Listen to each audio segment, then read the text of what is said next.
Hey guys, it's Graham back at Global Community Center, and today I'm going to show you guys a vertex trick that a lot of people really want to learn. Genocide. Looks like this. That's what a genocide looks like.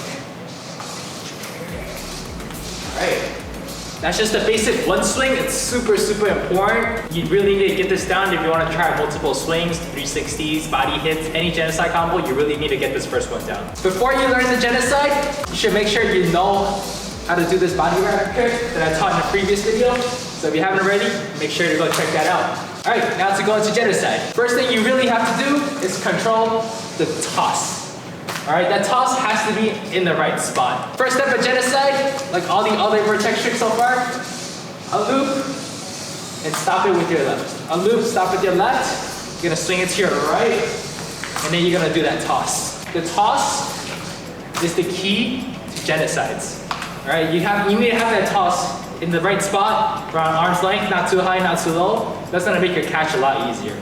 A loop, swing it to your right, release. Just release your left stick and get that toss.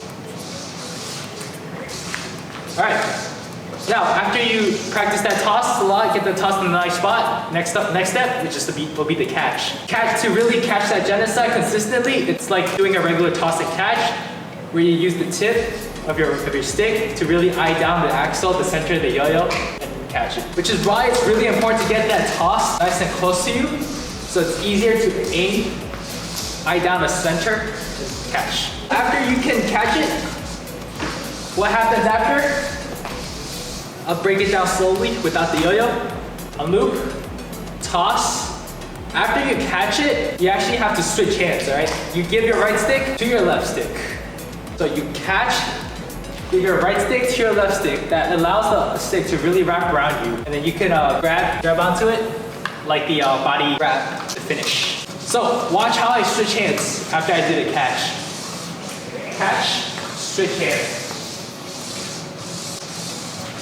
Catch, switch hands. Alright? If you have the body wrap trick down, and you're comfortable with that, the finish should come really naturally. It's the same exact motion. Switch hands, it wraps around you, you grab onto the string, unloop over the top while sliding your hand back onto the stick. Unloop, switch hands, unloop, and catch. For the finish, step into the yo-yo, keep that yo-yo really close to you. You don't want it too far away, it's gonna make it really hard to finish. Catch, step into it, right? That's gonna really help you with the finish. That's it for the basic genocide. Make sure you practice this a lot. Really important when you move on to level 2, level 3 and learn like 360s. That's it. See you in the next episode of Genocide Tricks.